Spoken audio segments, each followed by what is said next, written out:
அண்மை செய்தி.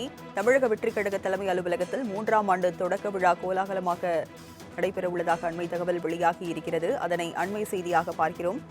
சென்னை பனையூரில் 3ஆம் ஆண்டு விழாவையொட்டி கட்சி அலுவலக வளாகத்தில் விஜய் கட்சி கொடியை ஏற்றி வைக்கிறார்.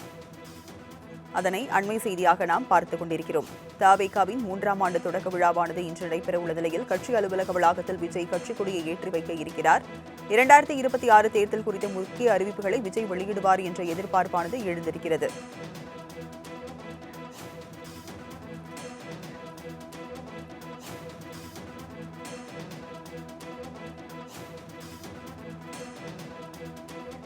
இதுகுறித்து செய்தியாளர் நௌஷாத் நேரலையில் இணைந்திருக்கிறார். நௌஷாத், தவேகாவின் 3ஆம் ஆண்டு தொடக்க விழாவானது இன்று நடைபெறவுள்ள நிலையில் விஜய் கட்சிக் கொடியை ஏற்றி வைக்க உள்ள நிலையில் பல்வேறு அறிவிப்புகள் வெளியாக உள்ளதாக ஒரு தகவல் வெளியாகி இருக்கிறது. விவரங்கள் என்ன?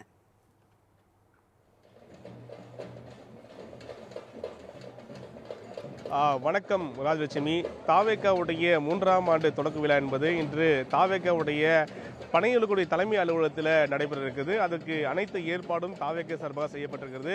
2024ஆம் ஆண்டு தொடங்கப்பட்டு ஒவ்வொரு சவால்களை தவேகா தந்துச்சு தான் சொல்ல வேண்டும். வரக்கூடிய 2026 தேர்தலில் முழுமையாக களமிறங்க இருப்பதாக தெரிவித்து ஆட்சியிலும் அதிகாரத்திலும் பங்கு என முதல் முறையாக ஒரு கருத்தை முன்வைத்தார்கள்.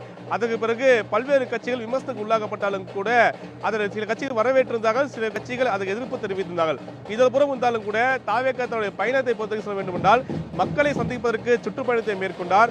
அது மிக முக்கியமாக சனிக்கிழமை மேற்கொள்ள தெரிவித்ததில் கரூரில் நடந்த சம்பவம் என்பது நாட்டையே பெரும் அதிர்ச்சிக்குள்ளாக்கியது. 41 பேர் உயிரிழந்தது விஜயை மீண்டும் பின்னடைவு ஏற்படுத்துமா என்ற ஒரு கேள்வி எழுந்த நிலையில் மீண்டும் அவர் மிக முக்கியமாக அடுத்தடுத்த நிகழ்வில் ஈடுபட்டார். மிக முக்கியம் மதுரையில் நடைபெற்ற மாநாடாக இருக்கட்டும், அந்த மாநாட்டுக்கு பிறகு அவர் மேற்கொண்ட ஒவ்வொரு விஷயமாக இருக்கட்டும், அடுத்த பிறகு குறிப்பாக ஜனநாயக படத்துடைய பிரச்சனையாக இருக்கட்டும், சிபிஐ வழக்காக இருக்கட்டும், இது கடந்த 3 ஆண்டுகளில் பல்வேறு பிரச்சனைகளை எதிர்கொண்டிருக்கார். இந்த 3ஆம் ஆண்டு தொடக்க விழாவில் வரக்கூடிய 2026 தேர்தலில் எவ்வாறு எதிர்கொள்ள வேண்டும், எது போன்ற கூட்டணி, எந்த கட்சியில் கூட்டணி வைக்க வேண்டும், தனக்கு வைக்கப்பட்ட விமர்சனத்துக்கு முற்றுப்புள்ளி வைக்கும் வகையில் இன்னைக்கு தவேகா தலைவர் அவர்கள் விஜய் அவர்கள் இன்று கட்சியுடைய கொடியேற்றி இன்று உரையாற்றுவார் என்று எதிர்பார்க்கப்படுகிறது.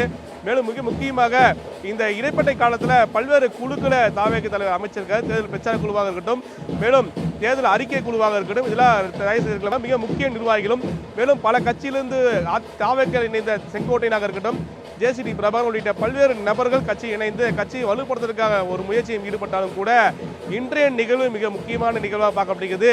அதுக்கு மிக முக்கியமாக இந்த ஏற்பாடுகளை பற்றி சொல்ல வேண்டும் என்றால் வரக்கூடிய தொண்டர்கள் உள்ளே வருவதற்கான அனைத்து ஏற்பாடும் செய்யப்பட்டிருக்கிறது. சென்னையில் இருக்கக்கூடிய தொண்டர்களும் சென்னையில் இருக்கக்கூடிய மாநில நிர்வாகிகள் மட்டுமே பங்கேற்பதற்காக அனைத்து ஏற்பாடும் செய்யப்பட்டிருக்கிறது. தவேகா தலைவர் வருவதற்காக அவர் வரும்போது உற்சாகத்துடன் வரவேற்பதற்காக மேட தாளங்கள் முழங்க வரவேற்பு அனைத்து ஏற்பாடும் செய்யப்பட்டிருக்கிறது. அவர் சரியாக 11 மணி அளவில் தவேகா அலுவலகம் வருவார் எதிர்பார்க்கப்படுகிறது. அவர் கொடியேற்றிய பிறகு மிக முக்கியமாக வரக்கூடிய 2020 தேர்தலில் எவ்வாறு களம் காண வேண்டும், யாருடன் கூட்டணி வைக்க வேண்டும், அல்லது 234 தொகுதியிலுமே தன்னுடைய வேட்பாளரை களமிறக்க காத்திருக்கிறாரா, அல்லது யாரோட பேச்சுவார்த்தை நடத்துகிறாரா உள்ளிட்டவை குறித்து பேசுவது எதிர்பார்க்கப்படுகிறது. அதற்கு ஏற்றாற்போது ஏற்பாடு அனைமையாக செய்யப்பட்டிருக்கிறது. அனைத்து மாவட்ட செயலாளரும் மாநில நிர்வாகிகளும் காத்துக் கொண்டிருக்கிறார்கள். சரியாக 11 மணி அளவில் இந்த நிகழ்வு நடைபெற இருக்கிறது. ராஜலட்சுமி.